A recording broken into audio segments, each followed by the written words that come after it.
الاعتماد على بابلو ايمر وايضا رودريجو بالاسيو نجم البوكا الفائز على الكوبا ليبرتادوريس امام جريميو بورتو اليجري. ينتظر في فتح الثغرات المنتخب الارجنتيني عبر ليونيل ميسي. حاليا ريكويلمي الرجوع الى ماسكيرانو ثم ريكويلمي والمنتخب البيروفي ينتظر منافسه في مناطقه. هذه هي الاشكاليه الى حد الان من جانب المنتخب الارجنتيني. خافير زانيتي امامه اكاسيتي ثم فيلا مارين الى بازالار الى كلاوديو بيتزارو امامه جابرييل ميليتو. بازالار الى فيلشيز امامه ليونيل ميسي الظهير الايسر للمنتخب البيروفي. وبامتياز ليونيل ميسي يسترجع هذه الكره وبفنيات عاليه. زانيتي ثم فيرون الى خافير زانيتي منذ 12 سنه في فريق انتر ميلانو. الوفاء لهذا النادي بعد انتمائه الى فريق بانفيلد في الارجنتين. كامبياسو لاعب ريال مدريد السابق ودييغو ميليتو البارع في البطوله الاسبانيه مع ريال ساراغوسا واختصاص التسجيل امام فريق ريال مدريد. ايضا الى حد الان سجل هدف وحيد في هذه المسابقه دييغو ميليتو. الهداف البارز والمتغير للمنتخب الارجنتيني هو ايرمان كريسبو بارتفاع اهداف، يليه ريكويلمي هدفين، تيفيز هدف، دييغو ميليتو هدف، ماسكيرانو هدف، وبابلو ايمر لاعب ريال ساراغوسا وكذلك احتياطي سجل هدفا امام المنتخب الامريكي. ونتابع هذه الكره الثابته لتشكيله المدرب الفيو بازيلي. التنفيذ لخوان رومان ريكويلمي والحارس بوترون، وكانت كره معاكسه من إدغار فيلامارين. إدغار فيلامارين كاد يغالط الحارس لياو بوترون. شاهدتم الكره راسيه من فيلامارين مباشره للياو بوترون. حاليا خوان كارلوس مارينيو ثم جاليكيو الظهير الايمن. تبقى الكره لديلا هازا ثم خوان كارلوس مارينو ثم بازالار ثم ديلا هازا الى جاليكيو من جديد. ديلا هازا جاليكيو والتمس للمنتخب الارجنتيني.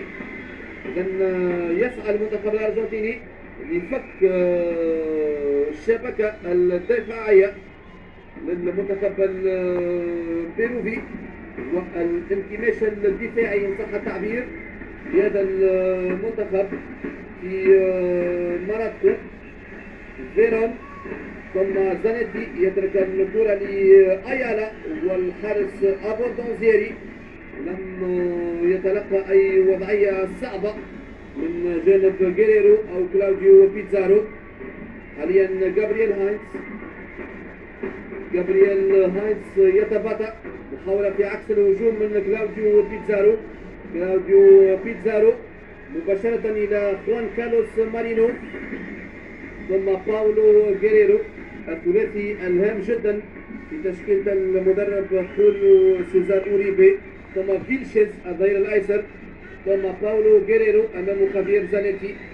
باولو جيريرو إلى خوان كارلوس مارينيو سجل هدف ممتاز امام المنتخب الاوروغواياني في اللقاء الافتتاحي وهفوه فادحه مرتكبه على خوان رومان ريكويلمي والانذار لديلا هازا. خوان ديلا هازا ينذر من جانب الحكم كارلوس سيمون والهفوه على خوان رومان ريكويلمي. ديلا هازا لاعب سينسيانو ابرز نادي في البيرو. اذا اقتربنا من 10 دقائق الاخيره تقريبا بالنسبه لهذه الفتره الاولى. والمنتخب الأرجنتيني لحد الآن لم يتمكن من أحداث الفارق في مرمى الحارس لياو بوترون أكثر من 30 دقيقة في الشوط الأول في المتروبوليتانو ستاديوم في باركيسيميتو المدينة الفنزويلية. وأكيد الدورة فقدت منتخب البلد المنظم المنتخب الفنزويلي ونهاية المغامرة على غرار المنتخب البيروفي. المحاولة من إستيفان كامبياسو ولا وجود للاعب من المنتخب الأرجنتيني أمام هذه الكرة المرتدة. أمامكم خوان كارلوس مارينو، أمامه ماسكيرانو لاعب الارتكاز، واللمسة الأخيرة من جانب خوان رومان ريكولمي. التوزيعة مباشرة إلى دييغو ميليتو إلى خافير زانيتي، خوان سيباستيان فيرون أكيد مطالب بالحنكة متوسط ميدان المنتخب الأرجنتيني لتجاوز هذا الدفاع والجدار السميك للمنتخب البيروفي. هذا هو غاليكيو أيضا صامد في حواراته من الجهة اليسرى مع جابرييل هاينسو وكذلك ليونيل ميسي، سحب توغلين خطيرين بالنسبة لهذه الفترة الأولى، لكن دون توصل لأحداث الفارق. والمنتخب الأرجنتيني مطالب بإحداث الفارق باعتبار أن مع مرور الوقت كل شيء ممكن في اللقاءات الفاصلة في مباراة وحيدة. البحث على كلاوديو بيتزارو والحارس روبرتو أبوندونزييري. خبير زانيتي المنتخب الأرجنتيني يبحث على الألقاب اللي فقدها في السنوات الأخيرة، خاصة خسارته أمام البرازيل بالنسبة للكوبا أمريكا، وكذلك خسارته أيضا في كأس القارات للأمم في ألمانيا في الدور النهائي 4-1 أمام البرازيل، وكذلك انسحابه في الدور الربع نهائي من كأس العالم أمام المنتخب الألماني. وخروج ريكويلمي أثر آنذاك على مردود المنتخب الأرجنتيني وقبل هدف التعادل ثم انسحب بركلات الجزاء الترجيحية.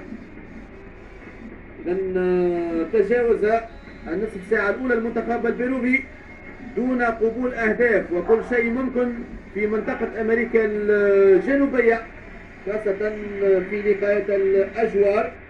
الكرة تبقى لماسكيرانو ثم ريكويلمي، خروج بعد كرة ثابتة للمنتخب البيروفي. باولو غيريرو أمامه خافير زانيتي، وزانيتي يربح الحوار مشاهدينا الكرام أمام باولو غيريرو. إذن الفريق الموحد لاتحاد إذاعة الدول العربية يواصل معكم التغطية الكاملة للكوبا أمريكا 42 التي تنتهي الأحد المقبل بالدور النهائي. وننتظر في الفريق الأخير المكون من المربع الذهبي بعد تأهل تفكير بالمنتخب الأوروغواياني كذلك المنتخب البرازيلي، الثنائي الأول في الدور النصف النهائي يوم الثلاثاء المقبل، والمنتخب المكسيكي 6-0 أمام الباراغواي. وينتظر في منافسه في هذه المباراة، وكان أمامكم سانتياغو أكاسيتي مدافع صلب، وكذلك يحسن الصعود الهجوم والاستدام بهاينسو، وكذلك ماسكيرانو والحصول على مخالفة، ويعول المنتخب البيروفي في غياب السيطرة على المنافس على الكرة الثابتة لمحاولة المباغتة. وكما ذكرت كل شيء ممكن مع عدم توصل المنتخب الأرجنتيني لإحداث الفارق وإدخال الارتباك في مرمى المنتخب البيروفي الصامد إلى حد الآن. كلاوديو بيتزارو يختار التصويب وتبقى الكرة لإخوان كارلوس مارينو والحكم كارلوس سيمون. يوقف المباراة وإستبان كامبياسو اصطدمت بها الكرة الأخيرة من جانب كلاوديو بيتزارو.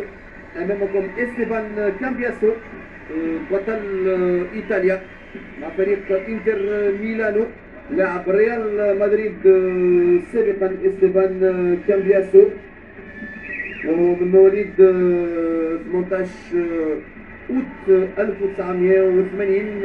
لاعب بالطبع لا يزال شاب، ولعب كأس العالم الأخيرة مع المنتخب الأرجنتيني، والإصابات لم تمكنه من الظهور بكثرة والتواجد في تشكيلة المدرب روبرتو مانشيني هذا الموسم في الكالتشو الإيطالي. إذا في بارتيسيميتو عاجز إلى حد الآن المنتخب الأرجنتيني في التسجيل، والإمكانية واردة لإقحام كارلوس تيفيز إن أصبحت حتمية ظهور تيفيز بالنسبة لبقية هذه المباراة. خوان كارلوس مارينو للمنتخب البيروفي، ثم فيلشيز إلى باولو غيريرو، وكذلك أيالا، وهناك لاعب آخر مصاب من جانب المنتخب